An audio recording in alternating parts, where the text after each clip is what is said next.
নমস্কার, ইচ্ছে টানার আরেকটি নতুন ভিডিও দেখার জন্য আপনাদের স্বাগত জানাই। টিমিটি গার্ডেন পেরিয়ে এখন আমরা চলেছি চারধামের পথে।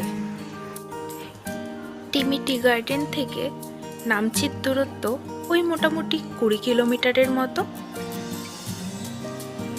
পথের দুই ধারে এই সারি সারি পাইন গাছগুলোই যেন পাহাড়ের সৌন্দর্যকে আরো পরিপূর্ণ করে তুলেছে।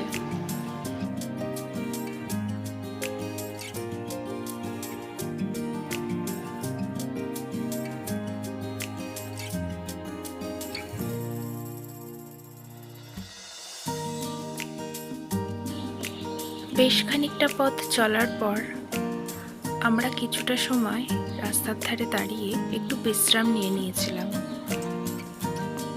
এখান থেকে পাহাড়ের উপরের মেঘগুলোকে কি ভালোই দেখাচ্ছে, তাই না?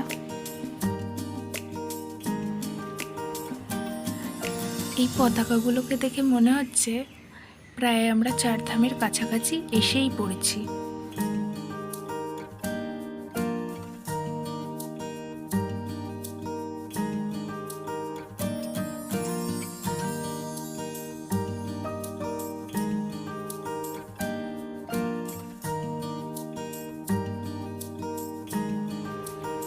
এসে গেছি আমরা চারধামে। এটি হলো কার পার্কিং জোন। এখান থেকে পুজো দেওয়ার জন্য ডালা কিনে নেওয়া যায়। চারধামের মূল মন্দিরে যাওয়ার জন্য মাথাপিছু 50 টাকা করে টিকিট কাটতে হয়। টিকিট কাটা হয়ে গেছে, এবার আমরা সামনের এই সিঁড়িটি বয়ে মূল মন্দিরের দিকে প্রবেশ করব। মূল মন্দিরে যাওয়ার পথে এখানে বিভিন্ন দেশের বেশ কিছু মুদ্রা সুন্দরভাবে সংরক্ষণ করে রাখা আছে।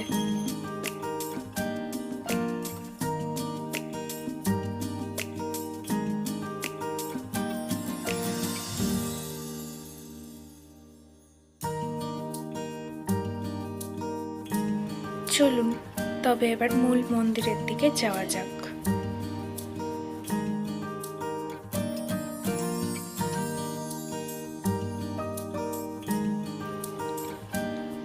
এই উপরটাতেও দু একটি দোকান আছে যেখানে বিভিন্ন ধরনের জিনিস পাওয়া যাচ্ছে, আর তার পাশটিতে জুতো রাখার সুব্যবস্থা করা আছে।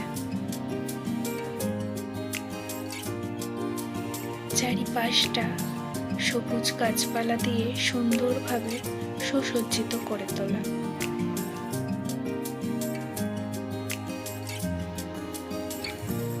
দূর থেকে শিব ঠাকুরের ওই বিশাল মূর্তিটা একদম দেখাই যাচ্ছে না।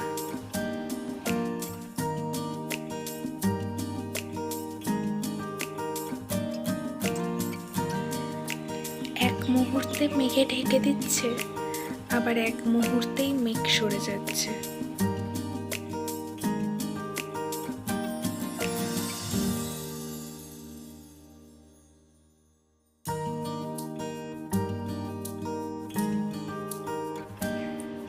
শীতকাল এখনো আসেনি, তার আগেই কি সুন্দর রঙিন ফুলে চারিপাশটা ভরে উঠেছে দেখুন।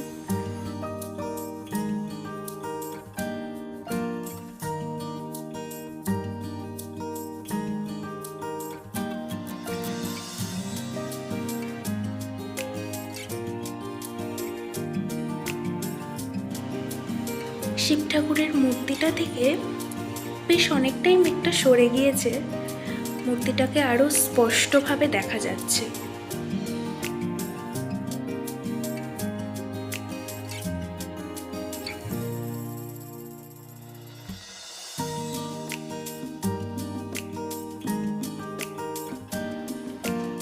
শিব ঠাকুরের মূর্তিটার সামনে একটা বিশাল আকৃতির ঘন্টা রাখা আছে, যেটাকে আমি একটু বাজানোর চেষ্টা করছিলাম, তবে পারছিলাম না।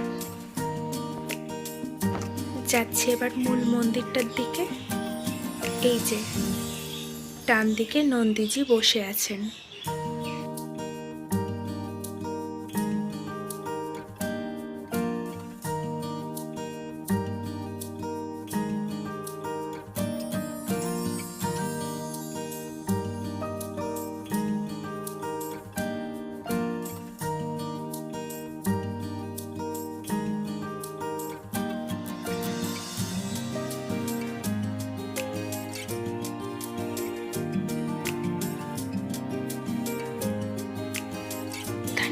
মন্দিরের একেবারে পিছনের দিকটায়।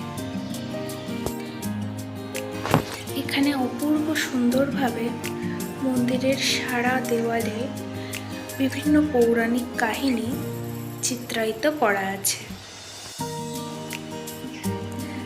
দ্বারকা ধাম, কেদারনাথ ধাম, রামেশ্বরম ধাম আর জগন্নাথ ধাম, এই 4টি ধামকেই একত্রে 4 ধাম বলা হয়ে থাকে। চলুন এখন আমরা যাব রামেশ্বরম ধামে। এটিই হলো রামেশ্বরম ধামের আদলে তৈরি মন্দিরটি। পাইন গাছের ভেতর দিয়ে এত সুন্দর মেঘ উড়ে যাচ্ছে, আমার চোখ কেবলই ওই মেঘেদের দিকেই চলে যাচ্ছে। এখন যেহেতু বর্ষাকাল, তাই চারিপাশটা এত মেঘ করে রয়েছে যে দূরের পাহাড়গুলিকে দেখাই যাচ্ছে না। চলুন তাহলে মন্দিরের ভিতরটিতে প্রবেশ করা যাক।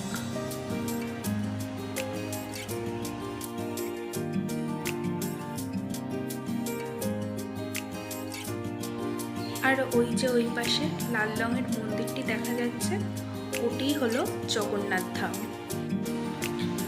মন্দিরগুলির ভিতরে ভিডিও করা নিষেধ থাকার কারণে আমি সবকটা মন্দিরের ভালোভাবে ক্লিপস নিতে পারিনি।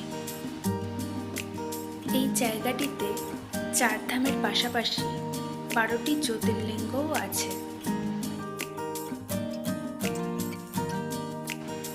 চলুন তবে এখান থেকে এবার যাওয়া যাক। এখান থেকে এবার আমরা যাব রা বাংলা বুদ্ধ পার্কের উদ্দেশ্যে। ভিডিওটি দেখার জন্য ধন্যবাদ।